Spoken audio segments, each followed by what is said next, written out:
Preciosas do Grego, volume 1, livro Verão, estudos devocionais de palavras gregas para enriquecer seu entendimento da palavra de Deus. Autor Rick Renner. 7 de fevereiro. É hora de você parar de agir como se fosse vítima. E despojando os principados e as potestades, publicamente os expôs ao desprezo, triunfando deles na cruz. Colossenses 2, versículo 15. Podemos contar com o fato de que existem forças malignas invisíveis que foram designadas para matar, roubar e destruir tudo de bom em nossa vida. A Bíblia ensina claramente que essas forças demoníacas se reúnem para cometer atos de agressão contra os santos, e isso inclui você e eu. Essa verdade está evidente na Bíblia, pois Paulo escreveu muitos versículos sobre as armas espirituais, a armadura espiritual e sobre como devemos resistir a essas forças demoníacas invisíveis. Mas é muito importante abordarmos esse assunto com a atitude certa. Por causa da morte de Jesus na cruz e da sua ressurreição dos mortos, as forças do inferno já foram derrotadas. Entretanto, embora elas tenham sido legalmente despojadas de sua autoridade e de seu poder, elas continuam a percorrer esta terra, executando atos malignos como criminosos, bandidos, vândalos e assassinos. E assim como criminosos que se recusam a se submeter à lei, esses espíritos malignos continuarão a atuar neste mundo até que algum cristão use a autoridade que Deus lhe deu para impor a eles sua derrota. Precisamos tomar posse desta verdade. Essas forças demoníacas estão legalmente despojadas da sua autoridade e estão derrotadas. Não somos cristãos fracos que estão passando por dificuldades e estão de algum modo tentando descobrir como lidar com os ataques do diabo. Não estamos meramente tentando descobrir com muito esforço como sobreviver. A morte e a ressurreição de Jesus nos deram a autoridade legal para mantermos Satanás debaixo dos nossos pés, de modo que devemos sempre garantir que vamos abordar a batalha espiritual como vitoriosos e não como vítimas. Analisemos Colossenses 2,15, a fim de recebermos uma revelação melhor acerca da vitória que Jesus já conquistou para você e para mim através de sua morte, seu sepultamento e sua ressurreição. Paulo nos diz que Jesus publicamente os expôs ao desprezo.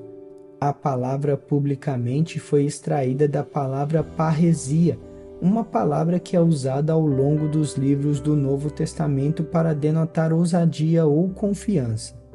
Usando a palavra parresia, Paulo declara que quando Jesus estava terminando de tratar com Satanás, sua vitória sobre o diabo não se deu de forma silenciosa.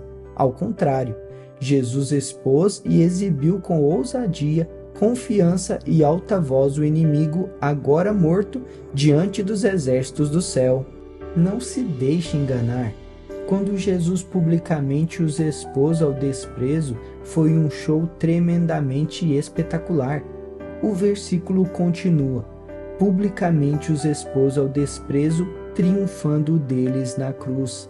A palavra triunfar foi extraída da palavra grega triâmbeuo, que é uma palavra técnica usada para descrever um general ou um imperador retornando de uma grande vitória no território inimigo. A palavra triunfo era usada especificamente para descrever o desfile triunfal do imperador quando ele voltava para casa. Quando o imperador ou general que retornava cavalgando pelos portões em seu cavalo grande, poderoso e belo, ele vinha acompanhado pelos seus guerreiros vitoriosos, que também pareciam gloriosos após a batalha triunfante. À medida que o desfile continuava, os armamentos e os tesouros capturados do território inimigo eram exibidos de forma grandiosa para todos verem.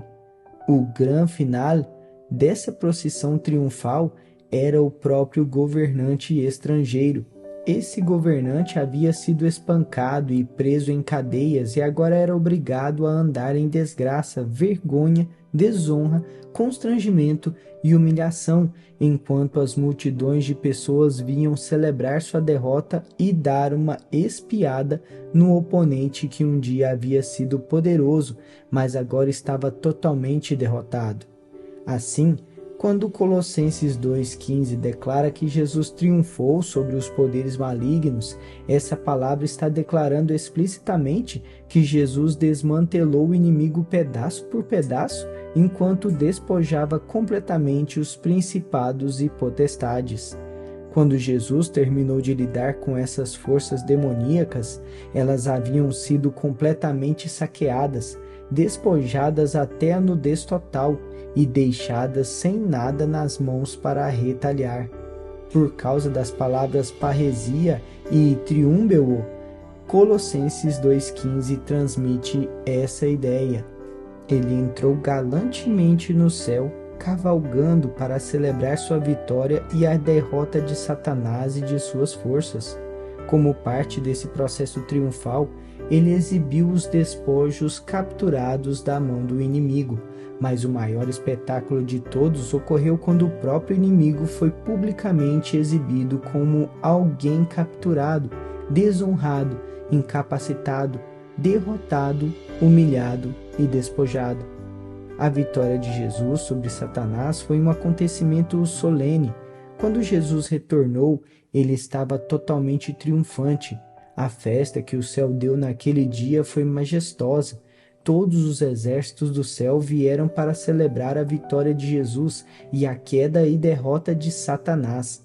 Bem ali diante de todos, Jesus exibiu o diabo e suas tropas, para que todos pudessem saber que esse inimigo não tinha mais o direito legítimo ou as armas necessárias para prolongar seu governo de terror.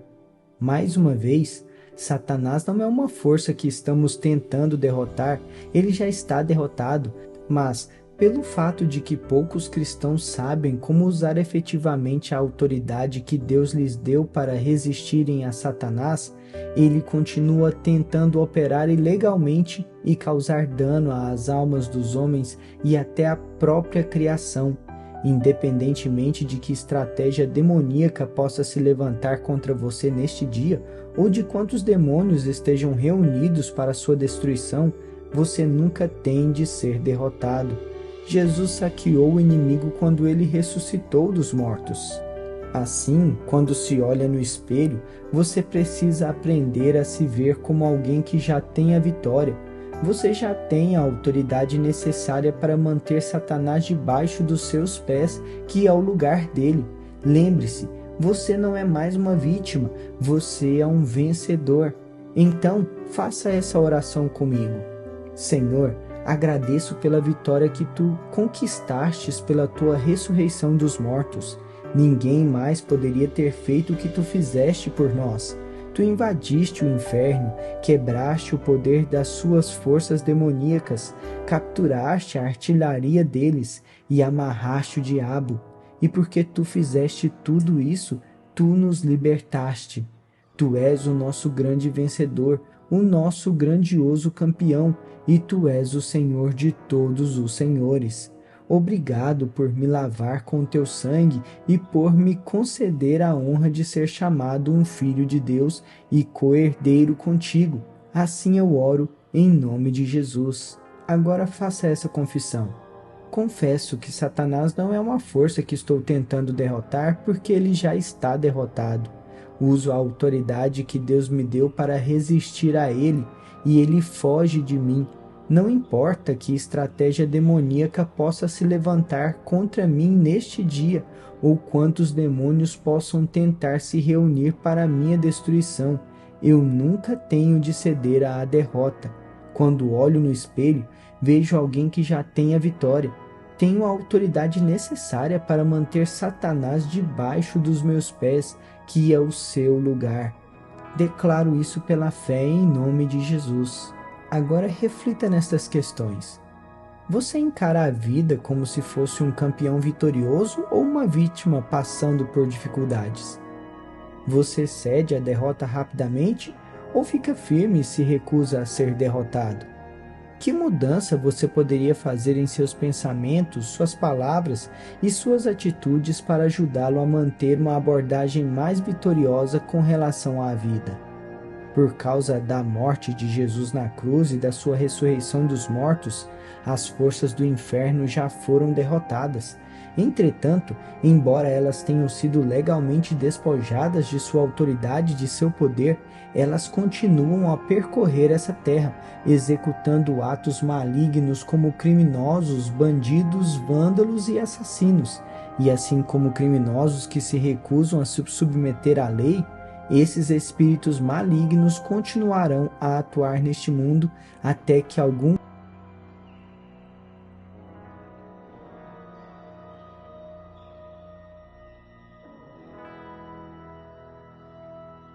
Obrigado por se juntar a nós nesta jornada diária de reflexão.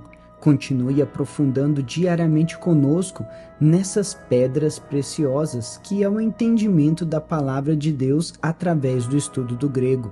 Não perca nenhum devocional. Inscreva-se no canal para receber mais inspirações todos os dias. Que a busca pela sabedoria divina nos una cada vez mais. Até amanhã, que Deus te abençoe.